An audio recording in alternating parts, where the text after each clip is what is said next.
Thursday. I always look forward to our Thursday night chats. You might notice my husband is not here tonight. Herman is in Idaho teaching a clinic this weekend, so he will not be joining me. It's always fun when he joins Facebook Live because I just think it's more entertaining and he gives a great perspective.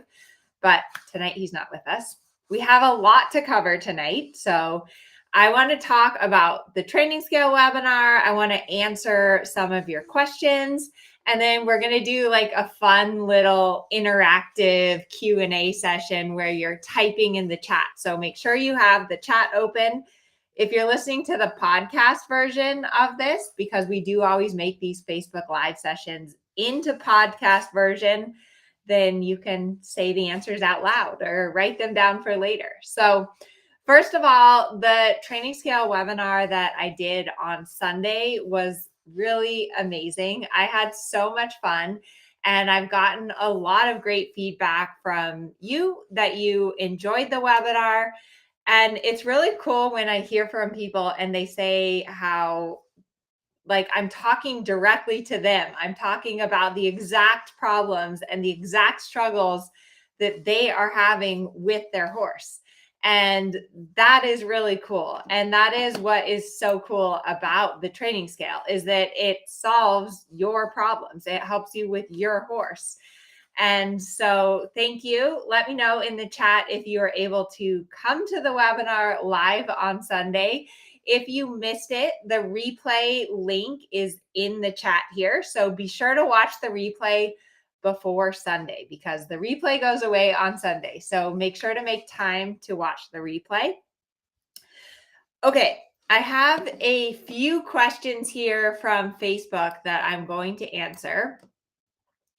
The first question is how to get over or how to be productive after a bad test score. Okay, so that is a really good question. What do you do when you have a bad test score? When you go to the show and things don't go well, you get a low score. I think it's always important to, first of all, rationalize it and to think about how far you've come with your horse. Because that's one thing that judges don't ever see is they don't see where you started versus where you are now. So I always try to think about like, yeah, okay, I have a lot to improve on, but I've come so far with my horse and I've made all these improvements. So that can help me to at least feel a little better about my bad score. Then I try to read the comments. So read through the comments and understand why you got a bad score. Like what did the judge have to say to give you those marks? Oftentimes when you read through the comments, there will be a common theme. Like the judge will say over and over again, your horse is tense, your horse is above the bit, your horse needs to be more supple. So then that tells you what your homework is. And pretty much all of the time, your homework to improve your scores is to go back to the basics. And the basics are the training scale. So rhythm, suppleness, and connection. Every single test is based on the basics. So for example, if you're riding training level and you're riding a 20-meter circle, not only is the judge looking at if you're riding an accurate 20-meter circle, but they're focusing on how good your basics are. So how good is your rhythm, suppleness, and connection? And so rather than just practicing the test movements over and over and over again, you want to go back and focus on the basics. So I hope that helps you. I had another question here. She says, this is from Holly Heath. She says, after a great lesson, how do you approach riding on your own? I try to duplicate it, but I get overwhelmed. So that is a great question. Let me know if you're here in the chat. Do you have a trainer or do you ride on your own? Or do you take like 1 lesson a week, 2 lessons a week, 5 lessons a week? How many lessons a week do you have? And so it's great to have in-person lessons and it's really good to have a trainer.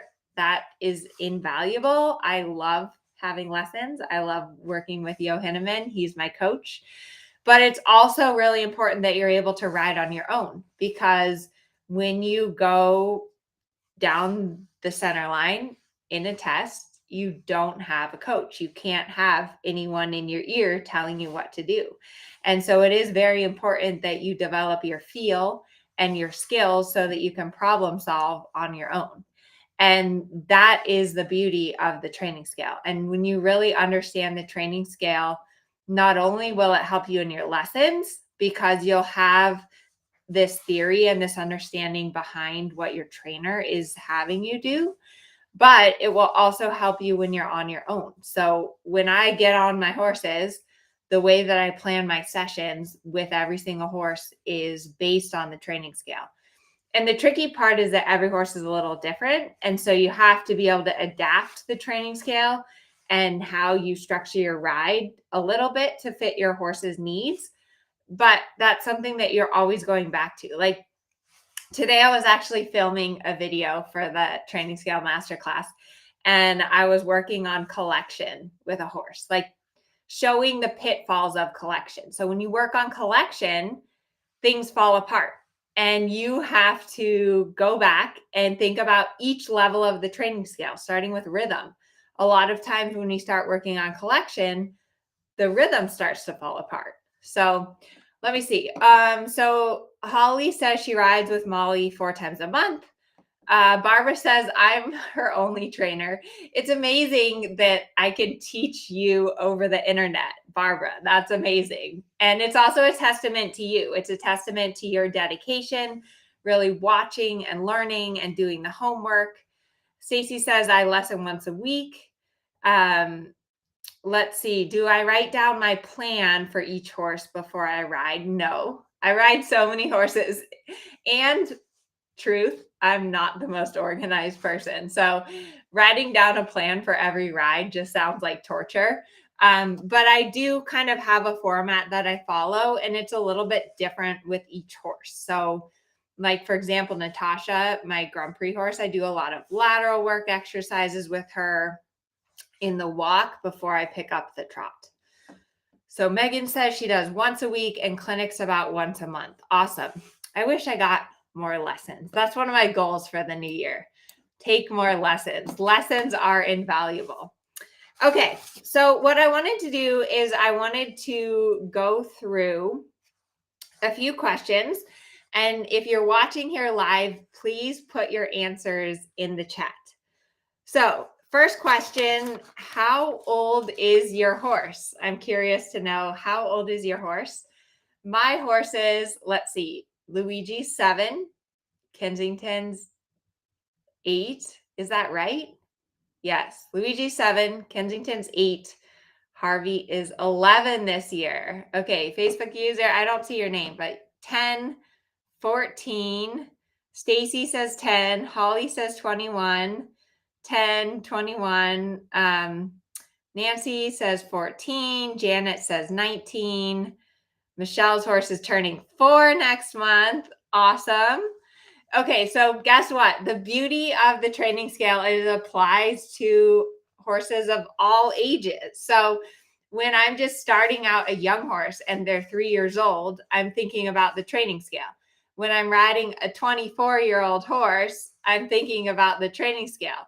Oh my gosh, Beverly has like 5 horses, 7, 15, 24, 26, and 30. That's a lot of horses. Muriel's horse, oh my gosh.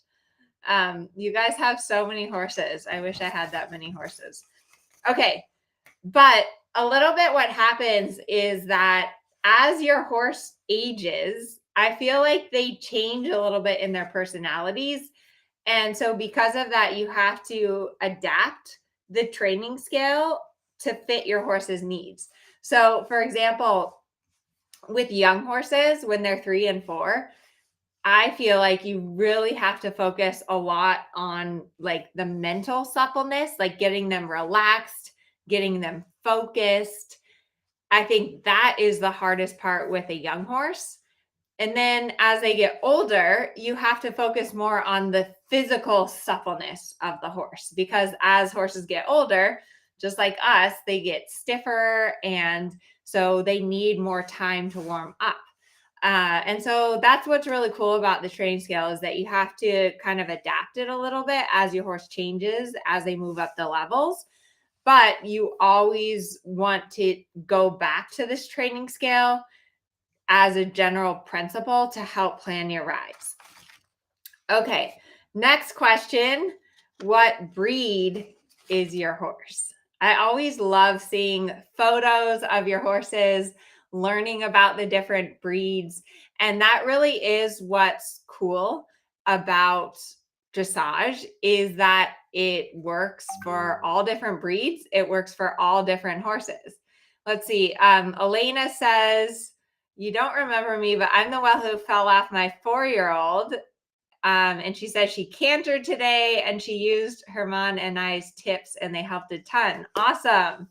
Yay. Good for you. Okay. So Tahani has a Self-Francais. Holsteiner Thoroughbred. Izzy has a Hanoverian. Megan has an Off the Track Thoroughbred. Holsteiner. Holly has a Quarter Horse. Ray has a Lusitano. Off the Track Thoroughbred, Quarter Horse, Frisian, Dutch Warmblood, Thoroughbred Cross. Interesting. Thoroughbred Connemara, Andalusian, Hanoverian. Oh, Stacy has one of the Diesel babies. How cool. Mustang. Oh my gosh, so many different breeds. So that's fantastic. And once again, what's so cool is that we have all these different breeds, and yet the training scale helps to train your horse regardless of the breed. Now, that said, different breeds are a little different. So one thing that I've felt with PREs and illusions is that they struggle with rhythm and tempo. Like if you can get them to maintain a steady tempo and keep a steady contact, that really, really is super important with Andalusians. Quarter horses. I love quarter horses. I actually grew up in Colorado. I did a lot of roping. I started a lot of quarter horses. The first 3-year-old I ever started was a red roan quarter horse named Scotty. So quarter horses, I feel like where they struggle is with suppleness, impulsion, and collection. So quarter horses, the way they're built, right? They're built like very compact, muscly. And so because of that suppleness, like really that looseness and that elasticity can be a little bit harder with a quarter horse. And the thing is that every breed has like advantages and disadvantages. Every horse has good qualities and bad qualities. There's really no such thing as a perfect horse. And so it's always important to know like your horse's strengths and your horse's weaknesses, and then figure out how you can use their strengths to help them when they're weak. So quarter horses, I definitely think that suppleness and then collection, because many quarter horses are built a little downhill, but they have great temperaments. And so you can teach them to collect and engage their hind end. What other breeds do we have here? So we have Off the Track Thoroughbreds. Again, I have seen some really, really nice moving, beautiful Off the Track Thoroughbreds. With the Off the Track Thoroughbreds, though, a lot of times you have to do some retraining because they don't really understand about bending, or they don't understand about contact and connection. So groundwork is really, really important with Off the Track Thoroughbreds. And in the Training Scale Masterclass, I include a lot of groundwork exercises. So what's kind of cool is I include groundwork exercises for each level of the training scale, because you can work on suppleness, connection, impulsion, straightness. You can work on all of that from the ground. And it can be really, really helpful to teach your horse and to work through issues with your horse on the ground first. Let's see, what other breeds do we have here? Hanoverians. I love Hanoverians. Hanoverians have, I feel like, such a good temperament, and they're so athletic. But again, every horse has their strengths and their weaknesses, and no horse is perfect. So you have to figure out what works for your horse, but still follow the system. Like, follow the system of the training scale, because that is what gets you the scores. That structure is what allows you to move up the levels. Okay, next question. What is your main discipline? Like, how would you, I guess, identify yourself in the horse world? I would say I'm mainly a dressage rider, although I did a lot of natural horsemanship as a kid. I learned all the groundwork. I also learned how to rope, so I know how to rope. I competed one time in the reined cow horse competition, which was so fun because we were doing like sliding stops and spins, which it's definitely an adrenaline rush. Okay, so we have lots of dressage people here. Let's see. And eventing. Izzy is an eventer. Caitlin is a hunter. Awesome. Jumping a little bit. Cool. Well, I might be biased, but I definitely believe that dressage applies to all disciplines, because dressage really is the foundation of communicating with your horse. And so the training scale, it applies to jumpers, right? Because you need to have rhythm and suppleness and connection so you can turn and regulate the canter going up to a jump. What other disciplines do we have here? Western dressage, yes. Show jumping, yes. Endurance, yeah. I mean, even endurance, even trail rides. If you're just out on the trail, it's important that your horse is supple and relaxed and focused. It's important that you can turn and stop and do all of those things. So that really is what's cool about the training scale, is that it applies to all these different disciplines. And it gives you that structure to your riding. Okay, next question. What movement are you most struggling with your horse right now? Let's see. Who wants to give some movements that they're struggling with? What movement am I most struggling with? I don't know. Let me think. With Harvey, I feel like I'm struggling with the one tempi changes right now, because it's like sometimes they're there and he does a really nice line of one tempis. Other times, if he doesn't hear my aid right away, there's a little bit of a miscommunication. So let's see. Two people are saying canter, haunches in, sitting trot, getting rid of tension, bending, leg yields with connection. Cindy, half pass left. Oh, yes. Half passes are so hard. I remember trying to learn haunches in and half pass for the first time and just thinking, like, this is the most difficult, crazy movement. Why do we ask our horses to do this? Extended trot. Valerie's working on suppleness. Nancy, right lead canter. Sitting trot. Hind end engagement. Medium trot. Canter. Bending. Right lead canter. Okay, so pretty much we're always struggling with something, right? That's part of the fun of dressage, is you're always working on improving. But whenever I'm struggling with something, so if I'm struggling with a half pass, or if I'm struggling with even cantering or leg yielding, I always think about the basics. So I think about rhythm, suppleness, and connection. Like, for example, if you're having trouble cantering, you want to really focus on the basics at the trot. So you want to focus on the rhythm and the tempo of your trot. Make sure that you're trotting with enough energy. You want to focus on the suppleness. Like, can you trot forward with energy and have you and your horse stay relaxed and bendable on the circle? And then connection. Is your horse accepting the bit? Are they accepting the leg aids? And so whenever you're struggling with something, taking it back to the basics is going to solve your problem. Like, if you're struggling with the flying changes, you don't fix the flying changes by doing flying change after flying change after flying change. You fix the flying changes by going back to the basics and understanding the structure and understanding the training scale. And it's so important that you understand whenever you are sitting on your horse, whether you're in a lesson or whether you're riding by yourself, you are the trainer. You are training your horse. There's no way that your trainer can tell you every single thing you need to do. So you have to start thinking like a trainer. You have to be able to plan your ride like a trainer. You have to be able to solve problems like a trainer. And the training scale gives you that framework and that philosophy so that you can solve those problems and you can start to figure them out on your own.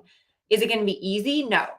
Riding is not easy. I had a client today and she was like, well, can you just like, how long is it going to take? How long is it going to take for my horse to get this? How long is it going to take?